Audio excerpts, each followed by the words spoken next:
மனசு ரொம்ப கஷ்டமாக இருக்குது. விஜயகாந்த் அவர்கள் வந்து அசாத்தியமான ஒரு மன உறுதி உள்ள மனிதர். எப்படியோ வந்து அந்த உடல்நலத்தில் வந்து ஒரு தேறிட்டு வந்துடுவாருன்னு சொல்லிட்டு எல்லாரும் நினச்சோம். ஆனால் சமீபத்தில் நடந்த அவங்க தேமுதிக அந்த பொதுக்குழுவில் அவர் பார்க்கும்போது எனக்கு கொஞ்சம் நம்பிக்கை கம்மியாயிடுச்சு. அவர் வந்து நல்லா ஆரோக்கியமாக இருந்திருந்தால் தமிழக அரசியலில் வந்து ஒரு மிகப்பெரிய சக்தியாக நிகழ்ந்திருப்பார். தமிழ் மக்களுக்கு நிறைய நல்லது பண்ணியிருப்பார். அந்த பாக்கியத்தை தமிழ் மக்கள் வந்து இருந்திருக்கோம். அவங்க ஆத்மா சாந்தி அடையட்டும். மனசு ரொம்ப கஷ்டமாக இருக்குது. விஜயகாந்த் அவர்கள் வந்து அசாத்தியமான ஒரு மன உறுதி உள்ள மனிதர். எப்படியோ வந்து அந்த உடல்நலத்தில் வந்து ஒரு தேறிட்டு வந்துடுவாருன்னு சொல்லிட்டு எல்லாரும் நினச்சோம்.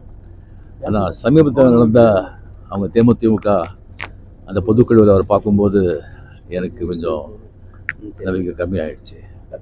அவர் வந்து நல்லா ஆரோக்கியமாக இருந்திருந்தால் தமிழக அரசியலில் வந்து ஒரு மிகப்பெரிய சக்தியாக நிகழ்ந்திருப்பார். தமிழ் மக்களுக்கு நிறைய நல்லது பண்ணியிருப்பார். அந்த பாக்கியத்தை தமிழ் மக்கள் வந்து இருந்திருக்கோம். அவங்க ஆத்மா சாந்தி அடையட்டும்.